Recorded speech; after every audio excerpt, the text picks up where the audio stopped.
ਦਰਸ਼ਕੋ break ਤੋਂ ਬਾਅਦ ਤੁਹਾਡਾ ਸਭ ਦਾ ਭਰਪੂਰ ਸਵਾਗਤ ਹੈ। ਪਹਿਲੇ ਸੈਗਮੈਂਟ ਦੇ ਵਿੱਚ ਆਪਾਂ ਵਿਚਾਰ ਸੁਣੀ ਡਾਕਟਰ ਸਾਹਿਬ ਨੂੰ ਕਰੋਨਾ ਵਾਇਰਸ ਦੇ ਉੱਪਰ ਜੋ ਅਪਡੇਟਸ ਲਈਆਂ ਨੇ। ਆਈ ਹੋਪ ਤੁਹਾਨੂੰ ਸਾਰਿਆਂ ਨੂੰ ਪਸੰਦ ਆਏ ਹੋਣਗੇ ਉਹਨਾਂ ਦੇ ਵਿਚਾਰ। ਸੋ ਹੁਣ ਆਪਾਂ ਦੂਸਰੇ ਸੈਗਮੈਂਟ ਦੇ ਵਿੱਚ ਗੱਲਬਾਤ ਕਰਨ ਜਾ ਰਹੇ ਹਾਂ ਕਿ ਕਿਵੇਂ ਅਮਰੀਕਾ ਦੇ ਮੇਨ ਸਰਕਾਰੀ ਅਦਾਰੇ US ਸਰਫ ਨੇ ਅੱਜ ਜਾਰੀ ਕੀਤੀ ਧਾਰਮਿਕ ਆਜ਼ਾਦੀ ਦੀ ਆਪਣੀ ਸਾਲਾਨਾ ਰਿਪੋਰਟ ਵਿੱਚ ਭਾਰਤ ਨੂੰ ਖੂਬ ਰਗੜੇ ਦਿੱਤੇ ਨੇ। ਔਰ ਰਿਪੋਰਟ ਵਿੱਚ ਅਮਰੀਕਾ ਸਰਕਾਰ ਕੋਲੋਂ ਮੰਗ ਕੀਤੀ ਗਈ ਹੈ ਕਿ ਭਾਰਤ ਨੂੰ ਘੱਟ ਗਿਣਤੀਆਂ ਦੇ ਮਨੁੱਖੀ ਹੱਕਾਂ ਦੇ ਘਾਣ ਲਈ ਜਵਾਬਦੇਹ ਬਣਾਇਆ ਜਾਵੇ। ਇਸ ਰਿਪੋਰਟ ਨੇ ਭਾਰਤੀ ਜੋ ਜਮਹੂਰੀਅਤ ਦਾ ਜੋ ਮਖੌਟਾ ਹੈ ਉਹ ਲਾ ਕੇ ਪਰੇ ਮਾਰਿਆ ਹੈ। ਇਸ ਉੱਪਰ ਆਪਾਂ ਗੱਲਬਾਤ ਕਰਾਂਗੇ। ਐਂਡ ਦੂਸਰੇ ਪਾਸੇ ਜਿਸ ਤਰ੍ਹਾਂ ਕਿ ਕਰੋਨਾ ਦੀ ਆੜ ਦੇ ਵਿੱਚ ਭਗੌੜੇ ਹਿੰਦੂ ਵਪਾਰੀਆਂ ਸਿਰ ਜੋ ਅਰਬਾਂ ਦਾ ਕਰਜ਼ਾ ਸੀ ਉਸ ਨੂੰ ਮਾਫ ਕੀਤਾ ਜਾ ਰਿਹਾ ਹੈ। ਇਸ ਬਾਰੇ ਹੁਣ ਆਪਾਂ ਗੱਲਬਾਤ ਕਰਾਂਗੇ, ਡਾਕਟਰ ਸਾਹਿਬ ਦੇ ਵਿਚਾਰ ਸੁਣਾਂਗੇ। ਸੋ ਅਸੀਂ ਚਾਹਾਂਗੇ ਕਿ ਤੁਸੀਂ ਸਾਡੇ ਨਾਲ ਇਸੇ ਤਰ੍ਹਾਂ ਹੀ ਬਣੇ ਰਹਿਣਾ।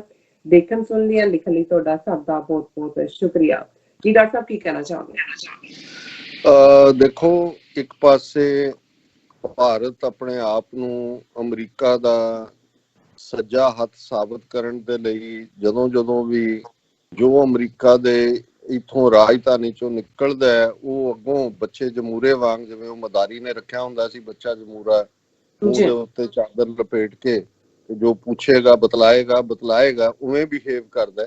ਪਰ ਮੈਂ ਸਮਝਦਾ ਵੀ ਅਮਰੀਕਾ ਦੀ ਖੂਬਸੂਰਤੀ ਹੈ ਵੀ ਠੀਕ ਹੈ, ਪੋਲੀਟੀਕਲੀ ਵਾਈਟ ਹਾਊਸ ਦੇ ਵਿੱਚ ਕਈ ਵਾਰ ਉਸ ਕਿਸਮ ਦਾ ਫੇਵਰੇਟਿਜ਼ਮ ਹੋ ਸਕਦਾ ਹੈ ਕਿਸੇ ਮੁਲਕ ਦੇ ਲਈ, ਕਿਸੇ ਇੰਡੀਵਿਜੂਅਲ ਦੇ ਲਈ। ਔਰ ਕਈ ਵਾਰ ਹਿਊਮਨ ਰਾਈਟਸ ਜਾਂ ਦੂਸਰੇ ਇਸ਼ੂਜ਼ ਜਿਹੜੇ ਨੇ ਟੋਟਲ ਜਿਹੜੇ ਨੇ ਇਗਨੋਰ ਕੀਤੇ ਜਾ ਸਕਦੇ ਨੇ।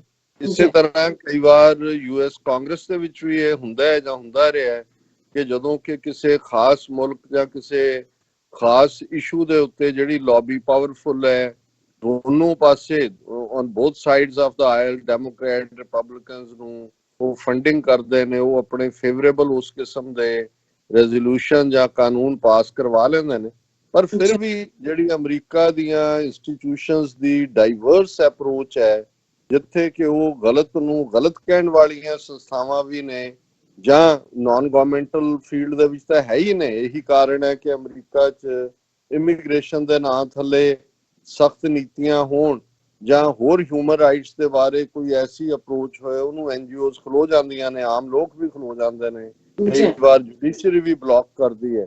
ਲੇਕਿਨ ਹੁਣ ਕੁਝ ਸੈਮਾਈ ਗਵਰਨਮੈਂਟ ਜਿਹੜੀਆਂ ਇੰਸਟੀਟਿਊਸ਼ਨਸ ਨੇ, ਜਿਵੇਂ US ਸਰਫ ਹੈ, ਇਹ United States Commission on International Religious freedom, ਇਹ 1990s 'ਚ ਕਾਂਗਰਸ ਦੇ ਇੱਕ ਐਕਟ ਦੇ ਥੱਲੇ ਹੋਂਦ 'ਚ ਆਇਆ ਸੀ, ਜਿਹੜਾ ਦੁਨੀਆ ਦੇ ਵਿੱਚ ਜਿਹੜਾ ਰਿਲੀਜੀਅਸ ਫਰੀडम ਨੂੰ ਮੋਨੀਟਰ ਕਰਦਾ। ਇਹ ਬਾਈ ਪਾਰਟੀਸਨ ਗਰੁੱਪ ਹੈ, ਇਹਦੇ 'ਚ ਡੈਮੋਕ੍ਰੈਟ ਵੀ ਹੁੰਦੇ ਨੇ, ਰਿਪਬਲਿਕਨ ਵੀ ਹੁੰਦੇ ਨੇ, ਔਰ ਇਹਨਾਂ ਦਾ ਇੱਕ ਆਪਣਾ ਇੰਡੀਪੈਂਡੈਂਟ ਇਹ ਆਧਾਰ ਹੈ। ਔਰ ਇਹ ਫਿਰ ਰਿਪੋਰਟ ਜਿਹੜਾ ਹੈ ਉਹ ਐਨੂਅਲ ਰਿਪੋਰਟ ਮੁਲਕਾਂ ਦੇ ਬਾਰੇ ਦਿੰਦੇ ਨੇ ਕਿ ਇਹਨਾਂ ਮੁਲਕਾਂ ਦੇ ਵਿੱਚ ਜਿੱਥੋਂ ਦੀ ਉਹ ਰਿਪੋਰਟ ਕਰ ਰਹੇ ਹੁੰਦੇ ਨੇ ਕਿ ਜਿਹੜੀ ਮਜ਼ਹਬੀ ਆਜ਼ਾਦੀ ਹੈ ਉਸ ਦਾ ਕੀ ਲੈਵਲ ਹੈ, ਔਰ ਉਹਦੇ ਮੁਤਾਬਕ ਸਟੇਟ ਡਿਪਾਰਟਮੈਂਟ ਨੂੰ ਕਿਹਾ ਜਾਂਦਾ ਹੈ ਕਿ ਭਾਈ ਤੁਸੀਂ ਆਪਣੀਆਂ ਨੀਤੀਆਂ ਬਣਾਓ। ਸੋ ਉਹਦੇ 'ਚ ਹਿਊਮਨ ਰਾਈਟਸ ਦੇ ਮੁੱਦੇ ਤੇ, ਜਿਹੜਾ ਰਿਲੀਜੀਅਸ ਫਰੀडम ਦੇ ਮੁੱਦੇ ਤੇ ਵਰਸਟ ਕੈਟਾਗਰੀ ਹੁੰਦੀ ਹੈ, ਉਹਨੂੰ ਕੰਟਰੀ ਆਫ ਕੰਸਰਨ ਕਹਿੰਦੇ ਨੇ ਕਿ ਵੀ ਇਹਨੂੰ ਐਲਾਨਿਆ ਜਾਏ ਕਿ ਇਹ ਮੁਲਕ ਜਿਹੜਾ ਹੈ ਇਹ ਕੰਟਰੀ ਆਫ ਕੰਸਰਨ ਹੈ, ਔਰ ਇਸ ਦੇ ਉੱਤੇ ਦਬਾਅ ਬਣਾਇਆ ਜਾਏ ਕਿ ਇਹ ਮਜ਼ਹਬੀ ਆਜ਼ਾਦੀਆਂ ਨੂੰ ਬਹਾਲ ਕਰੇ। ਔਰ ਅੱਜ ਜਦੋਂ ਅਸੀਂ ਇਹ ਗੱਲਬਾਤ ਕਰ ਰਹੇ ਹਾਂ, ਅੱਜ ਹੀ United States Commission on International Religious Freedom ਦੀ ਸਾਲਾਨਾ ਰਿਪੋਰਟ 2019 ਦੇ ਉੱਤੇ ਬੇਸਡ ਜਿਹੜੀ ਆਈ ਹੈ, ਅਜੇ ਤਾਂ ਜੋ ਇਹਨਾਂ ਨੇ 2020 ਚ ਕੀਤਾ ਹੈ, ਜਿਵੇਂ ਲਿੰਚਿੰਗਸ ਕੀਤੀਆਂ ਜਾਂ ਜਿਵੇਂ ਮਜ਼ਹਬ ਦੇ ਨਾਂ ਤੇ, ਲੇਕਿਨ ਇਹਦੇ ਚ ਇਹ ਪਹਿਲੀ ਵਾਰ ਇਹ ਭਾਰਤ ਦੀ ਹਿਸਟਰੀ ਚ ਵੀਜ਼ਾ ਵੀ ਅਮਰੀਕਾ ਹੋਏਗਾ ਕਿ ਭਾਰਤ ਜਿਹੜਾ ਆਪਣੇ ਆਪ ਨੂੰ ਜਮਹੂਰੀਅਤ ਕਹਿੰਦਾ, largest democracy on this planet, ਜਿਹੜਾ ਆਪਣੇ ਕਨਸਟੀਟਿਊਸ਼ਨ ਨੂੰ ਕੋਟ ਕਰਦਾ ਹੈ ਕਿ ਜੀ ਸਾਡਾ ਸੈਕੂਲਰ ਕਨਸਟੀਟਿਊਸ਼ਨ ਹੈ। ਪਹਿਲੀ ਵਾਰ ਹਿਸਟਰੀ ਚ ਭਾਰਤ ਨੂੰ ਅੱਜ United States Commission on International Religious freedom ਨੇ ਆਪਣੀ ਰਿਪੋਰਟ ਦੇ ਵਿੱਚ ਕੰਟਰੀ ਆਫ ਕੰਸਰਨ ਐਲਾਨਿਆ।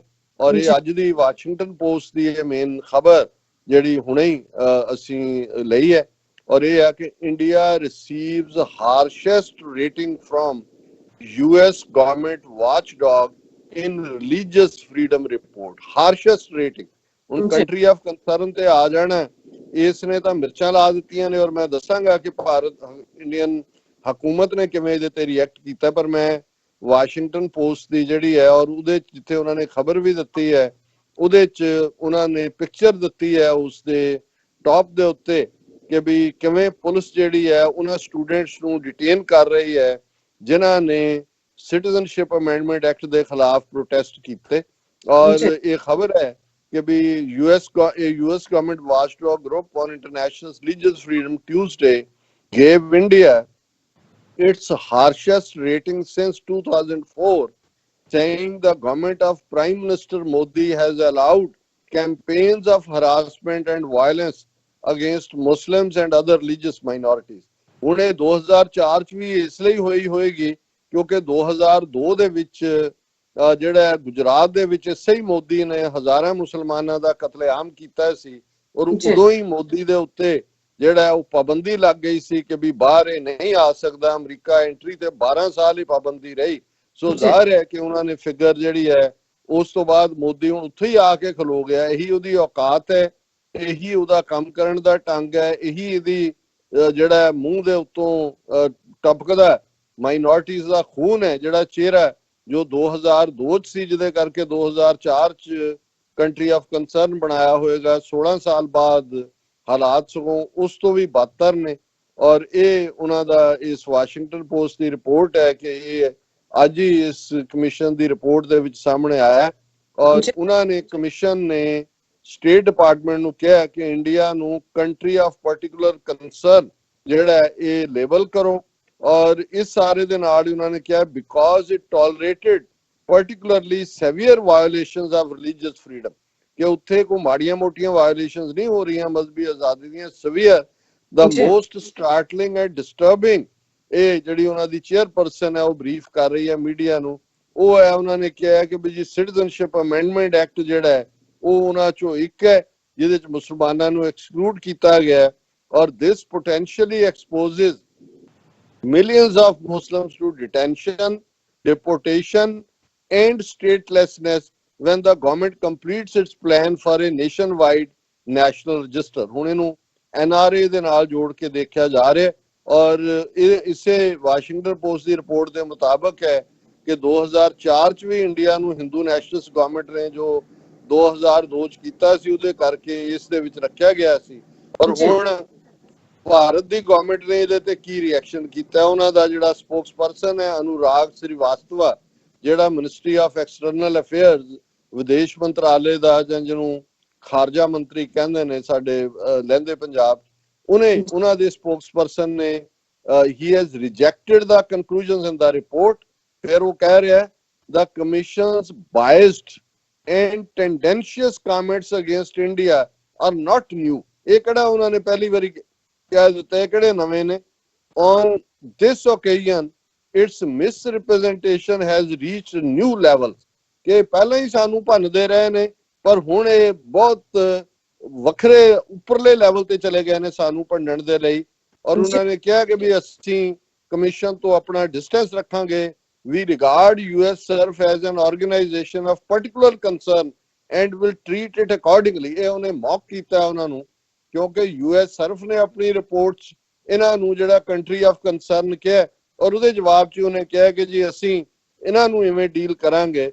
ਔਰ ਇਹ ਸਾਰੇ ਦੇ ਵਿੱਚ ਜਿਹੜਾ ਉਹਨਾਂ ਨੇ ਕਿਹਾ ਕਿ ਵੀ ਅਸੀਂ ਇਹਨਾਂ ਨੂੰ ਬਿਲਕੁਲ ਹੁਣ ਨੇੜੇ ਨਹੀਂ ਲੱਗਣ ਦਿਆਂਗੇ, ਉਹ ਇਹ ਕਹਿਣਾ ਚਾਹੁੰਦੇ ਨੇ।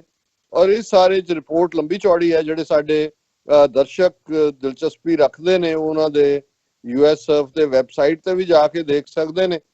ਔਰ ਉਹਦੇ ਚੋਂ ਜਦੋਂ ਅਸੀਂ, ਕਿਉਂਕਿ ਅਜੇ ਇਹ ਚਲਦੀ ਖਬਰ ਆਈ ਹੈ ਤੇ ਜਦੋਂ ਸਾਨੂੰ ਇਹਦੇ ਚ ਹੋਰ ਡਿਟੇਲ ਮਿਲੀ ਫਿਰ ਅਸੀਂ ਕੋਸ਼ਿਸ਼ ਕਰਾਂਗੇ ਕਿ ਜਿਹੜੇ ਇਸ ਫੀਲਡ ਦੇ ਐਕਸਪਰਟ ਨੇ ਜਿਨ੍ਹਾਂ ਦੇ ਵਿੱਚ ਡਾਕਟਰ ਇਕਦਾਰ ਕਰਾਮਤ ਚੀਮਾ ਖਾਸ ਤੌਰ ਤੇ, ਕਿਉਂਕਿ 2 ਸਾਲ ਪਹਿਲਾਂ ਵੀ ਉਹਨਾਂ ਦਾ ਇੱਕ ਰੋਲ ਸੀ, ਕਿਉਂਕਿ ਉਸ ਖਿੱਤੇ ਨਾਲ ਸੰਬੰਧਿਤ ਵੀ ਉਹ ਰਿਪੋਰਟ ਕਰਦੇ ਨੇ। ਇਸ ਮੁੱਦੇ ਦੇ ਉੱਤੇ ਅਸੀਂ ਉਹਨਾਂ ਦੇ ਨਾਲ ਗੱਲਬਾਤ ਵੀ ਕਰਾਂਗੇ। ਪਰ ਜਦੋਂ ਕਿ ਅੱਜ ਇੰਡੀਅਨ ਫੋਰਨ ਮਿਨਿਸਟਰੀ ਡਿਫੈਂਡ ਕਰਦਿਆਂ ਕਹਿ ਰਹੀ ਹੈ ਜੀ ਇਹ ਤਾਂ ਸਾਡਾ ਐਵੇਂ ਹੀ ਸਾਨੂੰ ਖਿੱਚਦੇ ਨੇ, ਤੇ ਨਾਲ ਦੀ ਨਾਲ ਇਹ ਜਿਹੜੀ ਖਬਰ ਤਾਂ 2 ਦਿਨ ਪੁਰਾਣੀ ਹੈ ਕਿ ਵੀ ਬੀਜੇਪੀ ਦਾ ਐਮਐਲਏ ਜਿਹੜਾ ਉਹਦੀ ਹੁਣ ਵੀਡੀਓ ਵੀ ਸਾਹਮਣੇ ਆ ਗਈ ਹੈ, ਉਹ ਲੋਕਾਂ ਨੂੰ ਕਹਿ ਰਿਹਾ ਕਿ ਵੀ ਇਹਨਾਂ ਮੀਆਂ ਦੇ ਕੋਲੋਂ ਸਬਜ਼ੀ ਨਾ ਖਰੀਦੋ। ਇਹ ਉੱਤਰ ਪ੍ਰਦੇਸ਼ ਦਾ ਬੀਜੇਪੀ ਦਾ ਐਮਐਲਏ ਹੈ, ਸਿਟਿੰਗ ਐਮਐਲਏ, ਔਰ ਇਹ ਸੁਰੇਸ਼ ਤਿਵਾੜੀ ਔਰ ਉਹਨਾਂ ਦਾ ਹਲਕਾ ਹੈ ਦਿਓਰੀਆ ਬਰਹਾਜ ਅਸੈਂਬਲੀ ਸੈਗਮੈਂਟ, ਉੱਥੋਂ ਰਿਪਰੈਜ਼ੈਂਟ ਕਰਦਾ ਜੀ। ਔਰ ਉਹਦੇ ਚ ਉਹਨੇ ਕਿਹਾ ਕਿ ਜੀ ਇਹ ਜਿਹੜੇ ਮੀਏ ਨੇ, ਮੀਆਂ ਯੂਪੀ ਬਿਹਾਰ ਦੇ ਵਿੱਚ ਅਕਸਰ ਮੁਸਲਮਾਨਾਂ ਦੇ ਲਈ ਸ਼ਬਦ ਇਸਤੇਮਾਲ ਕੀਤਾ ਜਾਂਦਾ ਹੈ ਕਿ ਵੀ ਇਹਨਾਂ ਤੋਂ ਕੋਈ ਸਬਜ਼ੀਆਂ ਨਾ ਖਰੀਦੋ, ਕਿਉਂਕਿ ਇਹ ਸਾਰੇ ਜਿਹੜੇ ਨੇ ਇਹ, ਔਰ ਉਹਦੇ ਐਗਜ਼ੈਕਟ ਸ਼ਬਦ ਨੇ, keep one thing in mind, I am telling everyone openly there is no need to buy vegetables from Mias, I mean Muslims। ਕਿ ਮੈਂ ਇੱਕ ਗੱਲ ਤੁਹਾਨੂੰ ਕਹਿ ਰਿਹਾ, ਸਾਰੇ ਕੰਨ ਖੋਲ ਕੇ ਸੁਣ ਲਓ ਕਿ ਇਹਨਾਂ ਮੁਸਲਮਾਨਾਂ ਤੋਂ ਸਬਜ਼ੀਆਂ ਨਾ ਖਰੀਦੋ, ਇਹਨਾਂ ਦਾ ਮੁਕੰਮਲ ਬਾਈਕਾਟ ਕਰੋ। ਔਰ ਜਦੋਂ ਈਵਨ ਇਹ ਉਹਦਾ ਕਲਿੱਪ ਵਾਇਰਲ ਵੀ ਹੋ ਗਿਆ, ਜਿਹੜੀ ਉਹ ਕਹਿ ਰਿਹਾ, ਤੇ ਜਦੋਂ ਇਸ ਨੂੰ ਕਨਫਰੰਟ ਕੀਤਾ ਗਿਆ ਦੁਬਾਰਾ ਇੱਕ ਮੀਡੀਆ ਚੈਨਲ ਨੇ, ਉਹਨੇ ਕਿਹਾ ਜੀ ਮੈਂ ਕਿਹੜੀ ਗੱਲ ਗਲਤ ਕਹੀ ਹੈ, ਇਹ ਬਿਲਕੁਲ ਇਹ ਬਿਮਾਰੀ ਫੈਲਾਉਣ ਵਾਲੇ ਲੋਕ ਨੇ, ਇਹਨਾਂ ਦਾ ਜਿਹੜਾ ਉਹ ਬਾਈਕਾਟ ਹੋਣਾ ਚਾਹੀਦਾ ਹੈ। ਸੋ ਇੱਕ ਪਾਸੇ ਇਸ ਕਿਸਮ ਦਾ ਨਫ਼ਰਤ ਦਾ ਪ੍ਰਚਾਰ, ਔਰ ਯੂਐਸਐਫ ਨੇ ਠੀਕ ਰਿਪੋਰਟ ਕੀਤਾ ਜੋ ਇਸ ਕਿਸਮ ਦਾ ਇਹਨਾਂ ਦਾ ਵਰਤਾਰਾ ਹੈ। ਪਰ ਜੇ ਅਸੀਂ ਦੂਸਰੇ ਪਾਸੇ ਦੇਖੀਏ ਵੀ ਗੱਲ ਕੱਲੀ ਨਫ਼ਰਤ ਤੱਕ ਮਹਦੂਦ ਨਹੀਂ ਹੈ ਕਿ ਹਿੰਦੂਤਵਾ ਦਾ ਏਜੰਡਾ ਜਿਹੜਾ ਨਫ਼ਰਤ ਤੇ ਮਬਨੀ ਹੈ ਉਹਨੂੰ ਕਿਵੇਂ ਪ੍ਰਮੋਟ ਕਰ ਰਹੇ ਨੇ, ਪਰ ਦੂਸਰੇ ਪਾਸੇ ਇੱਕ ਖਬਰ ਜਿਹੜੀ ਕਿ ਇਹ ਗੱਲ ਦੱਸਦੀ ਹੈ ਕਿ ਜਿਨ੍ਹਾਂ ਨੇ ਕਈ ਹਜ਼ਾਰ ਕਰੋੜ, ਕੋਈ ਨੀਰਵ ਮੋਦੀ, ਕੋਈ ਲਲਿਤ ਮੋਦੀ, ਕੋਈ ਜਿਹੜਾ ਉਹ ਚੌਕਸੀ, ਜਿਨ੍ਹਾਂ ਦਾ ਸੰਬੰਧ ਜਿਹੜਾ ਇਹਨਾਂ ਦੇ ਸਾਰਿਆਂ ਦਾ ਹੀ ਮੋਦੀ ਔਰ ਅਮਿਤ ਸ਼ਾਹ ਔਰ ਆਰਐਸਐਸ ਦੇ ਨਾਲ ਹੈ, ਉਹਨਾਂ ਦਾ ਕਈ ਹਜ਼ਾਰ ਕਰੋੜ ਦਾ ਕਰਜ਼ਾ ਕਿਵੇਂ ਚੁੱਪ ਚਪੀਤੇ ਇਹਨਾਂ ਨੇ ਉਹਨੂੰ ਮਾਫ ਕਰ ਦਿੱਤਾ ਹੈ। ਔਰ ਇਹ ਖਬਰ ਜਿਹੜੀ ਇਹਨਾਂ ਦੀ ਆਪਣੀ ਏਜੰਸੀ ਦੀ ਹੈ, ਔਰ ਉਹਦੀ ਹੈਡਲਾਈਨ ਹੈ, ਮੈਂ ਟ੍ਰਿਬਿਊਨ ਦੇਖ ਰਿਹਾ ਸਾਹਮਣੇ ਮੇਰੇ, ਕਿ Reserve Bank of India's unrevisited list has Mehul Choksi as top defaulter. ਔਰ ਇਹ ਜਿਹੜਾ 3 ਸਭ ਤੋਂ ਵੱਡੇ ਡਿਫਾਲਟਰ ਸੀ ਉਹਨਾਂ ਚੋਂ ਇੱਕ ਹੈ। ਔਰ ਫਿਰ ਇਹ ਹੈ ਕਿ ਵੀ 3 top ਡਿਫਾਲਟਰਸ whose loans have been technically written off by banks, and ਇਹ ਤਿੰਨਾਂ ਦੇ ਵਿੱਚ ਇਹ ਮੇਨ ਉਹ ਸ਼ਾਮਲ ਨੇ ਜਿਹੜਾ ਕਿ ਜਿਨ੍ਹਾਂ ਦੇ ਕਿ ਲੋਨ ਮਾਫ ਕਰ ਦਿੱਤੇ ਗਏ ਨੇ। ਔਰ ਇਹ ਹਕੀਕਤ ਸਾਹਮਣੇ ਲਿਆਂਦੀ ਹੈ ਇੱਕ ਸੱਜਣ ਜਿਹੜੇ ਆਰਟੀਆਈ ਐਕਟਿਵਿਸਟ ਨੇ, ਮਿਸਟਰ ਸਕੇਤ ਗੋਖਲੇ, ਉਹਨਾਂ ਨੇ ਰਾਈਟ ਟੂ ਇਨਫੋਰਮੇਸ਼ਨ ਐਕਟ ਦੇ ਥੱਲੇ ਜਾਣਕਾਰੀ ਪਾਈ। ਇਸ ਤੋਂ ਪਹਿਲਾਂ ਉਹਨਾਂ ਨੇ ਫੋਰਨ ਮਿਨਿਸਟਰੀ ਨੂੰ ਔਰ ਫਾਈਨੈਂਸ ਮਿਨਿਸਟਰ ਨੂੰ, ਇਹ ਸਾਰੇ ਨੂੰ ਵੀ ਪੁੱਛਿਆ ਸੀ ਤੇ ਉਹਨਾਂ ਨੇ ਜਵਾਬ ਦੇਣ ਤੋਂ ਨਾ ਕਰ ਦਿੱਤੀ ਸੀ। ਔਰ ਇਹ ਸਾਹਮਣੇ ਆਇਆ ਕਿ ਵੀ ਇਹ ਜਿਹੜੇ ਨੇ ਗੋਖਲੇ ਨੇ ਪੋਸਟ ਕੀਤਾ ਹੈ ਸਾਰਾ ਆਪਣੇ ਟਵਿੱਟਰ ਅਕਾਊਂਟ ਦੇ ਉੱਤੇ ਕਿ ਕਿਵੇਂ ਜਿਹੜਾ ਇਹ ਸਾਰਿਆਂ ਦੀ ਮਾਫੀ ਹੋਈ। ਔਰ ਉਹਨੇ ਕਿਹਾ ਕਿ ਵੀ ਰਿਜ਼ਰਵ ਬੈਂਕ ਆਫ ਇੰਡੀਆ ਨੇ ਜਿਹੜੇ 50 ਵੱਡੇ ਡਿਫਾਲਟਰ ਨੇ ਜਿਨ੍ਹਾਂ ਦੀ ਲਿਸਟ 30 ਸਤੰਬਰ 2019 ਨੂੰ ਸਾਹਮਣੇ ਆਈ, ਉਹਨਾਂ ਚੋਂ ਜਿਹੜੇ ਟੌਪ ਜਿਹੜੇ ਨੇ ਡਿਫਾਲਟਰ ਜਿਨ੍ਹਾਂ ਦੇ ਵਿੱਚ ਮੈਹੁਲ ਚੌਕਸੀ ਸ਼ਾਮਲ ਹੈ, ਜਿਹੜਾ ਪ੍ਰਧਾਨ ਮੰਤਰੀ ਮੋਦੀ ਦੇ ਬੜਾ ਨੇੜੇ ਹੈ। ਔਰ ਉਹਨੂੰ ਜਿਹੜਾ ਉਹਨੇ ਪਾਰਟਿਕੂਲਰਲੀ 2015 ਚ ਮੋਦੀ ਨੇ ਜਦੋਂ ਪ੍ਰੋਮੀਨੈਂਟ ਬਿਜ਼ਨਸਮੈਨ ਦੀ ਮੀਟਿੰਗ ਸੱਦੀ ਸੀ ਤੇ ਉਹਦੇ ਚ ਉਹਨੂੰ ਐਡਰੈਸ ਵੀ ਕਰਦਿਆਂ ਕਿਹਾ ਸੀ ਕਿ ਮੈਹੁਲ ਭਾਈ। ਔਰ ਹੁਣ ਉਹ ਜਿਹੜਾ ਚੌਕਸੀ ਹੈ ਜਿਹੜਾ ਕਈ ਹਜ਼ਾਰ ਕਰੋੜ ਲੈ ਕੇ ਦੌੜ ਗਿਆ, ਔਰ ਉਹਨੇ ਐਂਟੀਗੁਆ ਮੁਲਕ ਹੈ ਛੋਟਾ ਜਿਹਾ, ਉਹਦੀ ਸਿਟੀਜ਼ਨਸ਼ਿਪ ਲਈ ਹੋਈ ਹੈ, ਲੇਕਿਨ ਉਹਨੂੰ ਆਉਣ ਵਾਲੇ ਪੀਰੀਅਡ ਚ ਕਿਸੇ ਨੇ ਫੜਨਾ ਨਹੀਂ ਹੈ ਕਿਉਂਕਿ ਉਹਦਾ ਕਰਜ਼ਾ ਬੈਠੇ ਬਿਠਾਇਆ ਰਿਜ਼ਰਵ ਬੈਂਕ ਨੇ ਮਾਫ ਕਰ ਦਿੱਤਾ ਹੈ। ਔਰ ਇਹ ਜਿਹੜਾ ਇਸ ਸਾਰੇ ਨੂੰ ਗੋਖਲੇ ਨੇ ਪੋਸਟ ਕਰਦੇ ਆ ਕਿ ਭਾਈ ਮੈਂ ਇਹ ਪਹਿਲਾਂ ਆਰਟੀਆਈ ਦੇ ਥੱਲੇ ਫਾਈਨੈਂਸ ਮਿਨਿਸਟਰ ਨਿਰਮਲਾ ਸੀਤਾਰਮਨ ਨੂੰ ਪੁੱਛਿਆ, ਫਿਰ ਮੈਂ ਮਿਨਿਸਟਰ ਆਫ ਸਟੇਟ ਜਿਹੜਾ ਅਨੁਰਾਗ ਠਾਕੁਰ ਹੈ ਉਹਨੂੰ ਪੁੱਛਿਆ, ਪਰ ਉਹਨਾਂ ਨੇ ਜਵਾਬ ਨਹੀਂ ਦਿੱਤਾ। ਔਰ ਇਹ ਸਾਰਾ ਜਿਹੜਾ ਉਹਨੇ ਕਿਹਾ ਵੀ ਹੁਣ ਇਹ ਸਾਹਮਣੇ ਆਇਆ ਕਿ ਚੌਕਸੀ ਦੀ ਕੰਪਨੀ ਜਿਹੜੀ ਗੀਤਾਂਜਲੀ ਜੈਮਸ ਲਿਮਿਟਿਡ ਹੈ 5492 ਕਰੋੜ ਇਹ ਉਹ ਕਰਦੇ ਨੇ ਗਵਰਨਮੈਂਟ ਨੂੰ, ਤੇ ਜਿਹੜੀਆਂ ਬਾਕੀ ਕੰਪਨੀਆਂ ਜਿਨ੍ਹਾਂ ਦਾ ਮਾਫ ਕੀਤਾ ਗਿਆ ਉਹ ਵੀ 2556 ਕਰੋੜ ਹੈ। ਔਰ ਇਸ ਸਾਰੀ ਲਿਸਟ ਦੇ ਵਿੱਚ ਚੁੱਪ ਚਪੀਤੇ ਜਿਹੜੇ ਇਹ ਸਾਰੇ ਹੀ ਆਰਐਸਐਸ ਦੇ ਬੰਦੇ ਨੇ, ਇਹਨਾਂ ਨੂੰ ਉਹਨਾਂ ਨੇ ਪਾਸੇ ਕਰ ਦਿੱਤਾ ਹੈ ਕਿ ਭਾਈ ਤੁਹਾਨੂੰ ਤੁਹਾਡਾ ਕੋਈ ਲੈਣਾ ਦੇਣਾ ਨਹੀਂ ਹੈ, ਅਸੀਂ ਤੁਹਾਨੂੰ ਜਿਹੜਾ ਤੁਹਾਡਾ ਸਾਰਾ ਕਰਜ਼ਾ ਇਹ ਮਾਫ ਕਰ ਰਹੇ ਹਾਂ। ਸੋ ਇਹ ਜਿਹੜਾ ਕੱਲਾ ਇਹ ਨਹੀਂ ਹੈ ਕਿ ਉੱਥੇ ਬੈਠਾ ਇਹਨਾਂ ਦਾ ਰਿਜ਼ਰਵ ਬੈਂਕ ਦੇ ਨਾਲ ਇਹਨਾਂ ਨੇ ਕਿਵੇਂ ਕੀਤਾ ਹੈ, ਕਿਵੇਂ ਇੱਕ ਹੋਰ ਖਾਸ ਬੰਦਾ ਆਰਐਸਐਸ ਦਾ BR ਸ਼ੇਟੀ, ਜਿਹਨੂੰ ਮੋਦੀ ਨੇ ਪ੍ਰਮੋਟ ਕੀਤਾ, UAE ਜਾਂ ਦੁਬਈ ਦੇ ਜਿਹੜੇ ਵੱਡੇ ਸ਼ੇਖਾਂ ਦੇ ਨਾਲ ਵਪਾਰ ਕਰਵਾਇਆ, multi-billion dollar ਦਾ ਇਸ ਦਾ ਬਿਜ਼ਨਸ ਦੁਬਈ ਦੇ ਵਿੱਚ। ਔਰ ਇਹ ਵੀ ਸਾਹਮਣੇ ਆਇਆ ਕਿ ਜਿਹੜਾ ਦੁਬਈ ਦੇ ਵਿੱਚ ਬੁਰਜ ਖਲੀਫਾ ਹੈ, ਉਹਦੇ 2 ਫਲੋਰ ਜਿਹੜੇ ਨੇ ਉਹ ਇਹ ਜਿਹੜਾ ਇਹ ਔਨ ਕਰਦਾ ਇਹ ਬੰਦਾ ਸ਼ੈਟੀ। ਔਰ ਇਹ ਜਦੋਂ ਪਿਛਲੇ ਸਾਲ ਹੀ ਸਾਹਮਣੇ ਆਇਆ ਸੀ ਕਿ ਜੀ ਇਹ ਜਿਹੜਾ ਇਹ ਥੱਲੇ ਨੂੰ ਜਾ ਰਿਹਾ ਕੰਮ ਔਰ ਇਹ ਬਹੁਤ ਵੱਡਾ ਕਾਲਾ ਮਾਲਾ ਹੋ ਰਿਹਾ, ਤਾਂ ਉਹਨੇ ਇੰਟਰਵਿਊ ਦਿੱਤਾ ਸੀ ਕਿ ਜੀ ਹਰ ਵੇਲੇ ਚੈਲੰਜਸ ਹੁੰਦੇ ਨੇ ਔਰ ਅਸੀਂ ਜਿਹੜਾ ਇਹਦੀ ਪਰਵਾਹ ਨਹੀਂ ਕਰਦੇ। ਔਰ ਇਹ ਉਹੀ ਸ਼ੈਟੀ ਹੈ ਜਿਹਨੇ ਜਿਹੜਾ ਦੁਬਈ ਦੇ ਵਿੱਚ ਹਿੰਦੂ ਮੰਦਿਰ ਬਣਾਇਆ, ਜਿਹਦਾ ਮੋਦੀ ਨੇ ਜਾ ਕੇ ਉਦਘਾਟਨ ਕੀਤਾ। ਇਹਦੇ ਚ ਵੀ ਇਹ ਮੇਨ ਤੌਰ ਦੇ ਉੱਤੇ ਮੇਨ ਐਕਟਰ ਸੀ।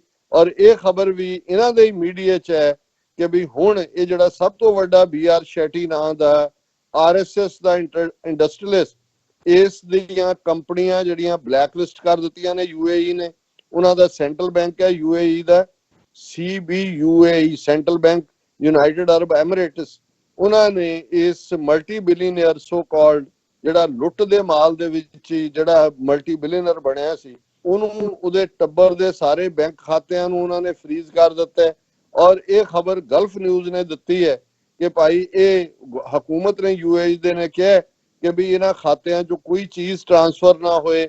ਔਰ ਇਹ ਜਿਹੜਾ ਇਸ ਸਾਰੇ 'ਚ ਜਿਹੜਾ ਉਹ ਫੈਡਰਲ ਅਟਾਰਨੀ ਜਨਰਲ ਨੇ ਇਹ ਫੈਸਲਾ ਦਿੱਤਾ ਕਿ ਉਹਨਾਂ ਦੇ ਔਰ ਇਸ ਸ਼ੈਟੀ ਜਾਂ ਉਹਦੇ ਟੱਬਰ ਦੇ ਨਾਂ ਤੇ ਕੋਈ ਵੀ ਬੈਂਕ ਖਾਤਾ ਜਿਹਦੇ 'ਚ ਜਮ੍ਹਾਂ ਕਰਾਇਆ ਜਾ ਸਕਦਾ ਹੈ ਜਾਂ ਨਿਵੇਸ਼ ਕੀਤਾ ਜਾ ਸਕਦਾ ਹੈ, ਉਹਨੂੰ ਫ੍ਰੀਜ਼ ਕੀਤਾ ਜਾਏ। ਔਰ ਇਸ ਗੱਲ ਦਾ ਧਿਆਨ ਰਹੇ ਕਿ ਇਹੀ NMC ਹੈਲਥ ਦਾ ਫਾਊਂਡਰ ਵੀ ਹੈ ਸ਼ੈਟੀ। ਔਰ ਇਸ ਵੇਲੇ ਭਾਰਤ ਦੇ ਵਿੱਚ ਵੀ ਇਹਦੇ ਖਿਲਾਫ ਆਵਾਜ਼ ਉੱਠੀ ਪਰ ਕੋਈ ਕਾਰਵਾਈ ਨਹੀਂ ਹੋਈ, ਕਿਉਂਕਿ ਮੋਦੀ ਦਾ ਯਾਰ ਹੈ ਜਿਵੇਂ ਨੀਰਵ ਮੋਦੀ ਜਾਂ ਚੁਕਸੀ ਜਿਹਦਾ ਅਸੀਂ ਜ਼ਿਕਰ ਕੀਤਾ।